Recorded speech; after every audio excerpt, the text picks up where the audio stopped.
We're going to move into our next segment now about the financing and accounting, but we're also going to include in that the steps that a private family business may have taken to protect their consumer and customer data and go forward with that and the costs that might be included in that. Let's start with you, Russ. There's a lot of risk in any transaction, financial risk, but part of that risk has to do with the technical backstops as well.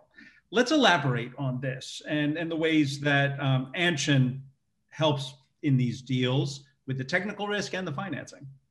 Yeah, so on the technical side, one of the things I've seen, and I literally just read a report 2 days ago from an organization where our Redpoint cyber team went in, did a review, and looked at what the acquiring organization had from a security controls perspective, and also obviously what the acquirer had. And there was a vast difference between that.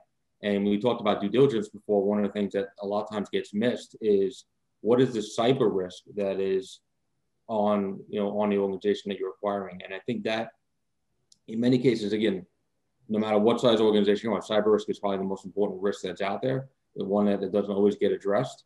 And it's something we really should, as part of the due diligence phase, go in and go forth and look at that, because that many times is, I think Jim made the comment, that's the lifeblood.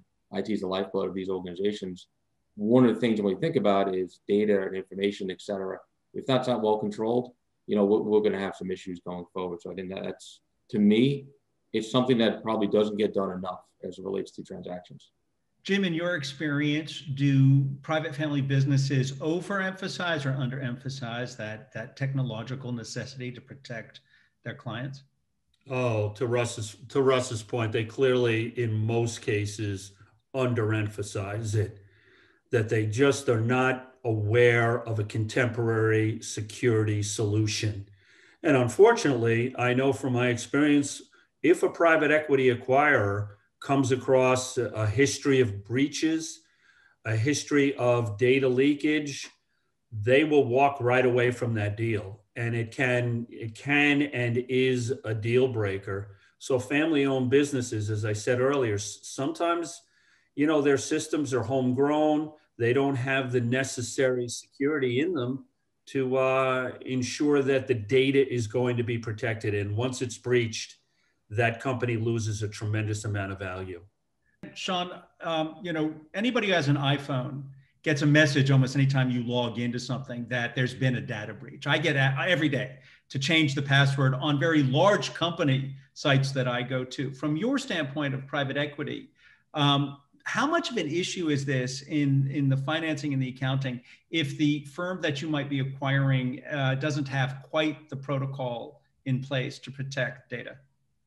It's a big deal. And with family businesses, I'll tell them, I say, look, it's one of the key areas that I want them to check off, that they've spent the money. And what can be a big hurdle is they're going to see it as an expense. And what I have to do is convince them, and it's usually through a case study within their own industry, that instead of spending $100,000, you could lose millions in EBITDA and really reduce the transaction size. So it's a must. And to Jim's point earlier, it can be a walkaway issue. It is a deal breaker for sure. I've seen it. And I would argue, when you look at the due diligence process, way up on the list is the cybersecurity protocol. And as Sean said, if you're not happy with it, if there's any slight chance at all of harming the buyer, deal breaker.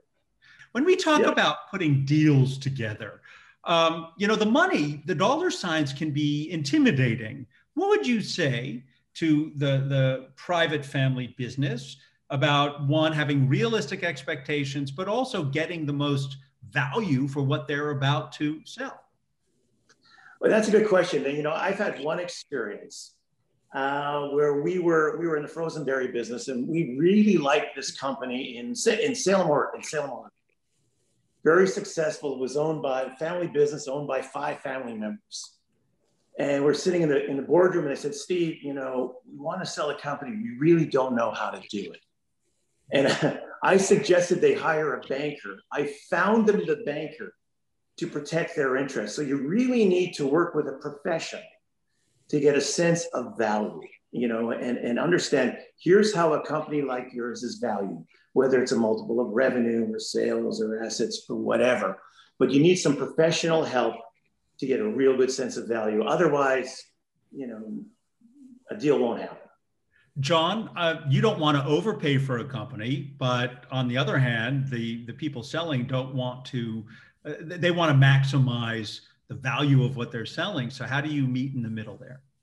Yeah, I mean, I think it's, I think it's a discussion, and it's a negotiation, right? But a lot of times there are other considerations other than just the dollar signs too. I think a lot of times a family business, when they go to sell, they want to know that they're leaving the business in good and capable hands, and that, the buyer is going to treat their employees the right way and is going to respect the brand and invest in the brand over the long run, and be a good steward of, the family's legacy in a lot of ways. That some of these businesses have been, in families for, a couple of generations, and it's a really, important, piece of the family's legacy. So I think a lot of times there are other considerations as well.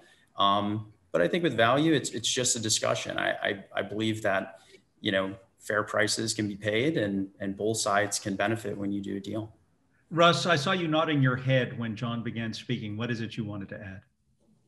No, I think, when I hear, the kind of the value creation and the organizational value that organizations have, especially when it's their own, right? That their expectation of value may be at a different level than the market may run. And I think that when you start thinking about the valuation side, you have to take the emotions out of it and just get down to what is here, what's the intrinsic value of the organization, and how, again, you can have that legacy.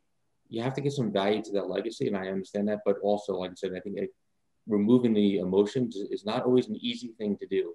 I know we talked about culture last time, but really same thing here. It's really about, let's get down to the numbers and have the right value for the organization. And Russ is right. I mean, it's an emotional attachment for a family-run business. And we were looking to buy a family company. He wanted to, a liquidity event, and he got some really bad advice for value. And we offered a very high number based on projections. He walked away from the deal. Quite frankly, we bought that company 2 years later for less money. So at the end of the day, to my point, you need some really, really good advice in terms of expectations of value. They're hard conversations. Sean, let me go to you on this, though. How do you, the PE side tends to be right to the numbers, perhaps, whereas the seller, when you've invested in building a business that you're about to sell, it's not so easy to remove the emotional portion of this equation. How do you help them do that? It's not, and there's going to be many family members that are involved. Sometimes it's generational, and you basically have to have a buy-in from everybody that this is the path that they're going to take, and that someone doesn't feel slighted, or some branch of a family is going to be problematic during it. So you have to get a full buy-in, and that can take time. It's not going to happen within a couple of months. It might take upwards of a year or more. Well, want to thank everybody for joining us today. Sean O'Dowd, Jim Sharp, John Butler, Russ Saperstein, Stephen Malore, and Steve Weinberger. Thanks, Adam. Thanks a million, and good luck with the rest of your day. Thanks for being with us. That's a great job.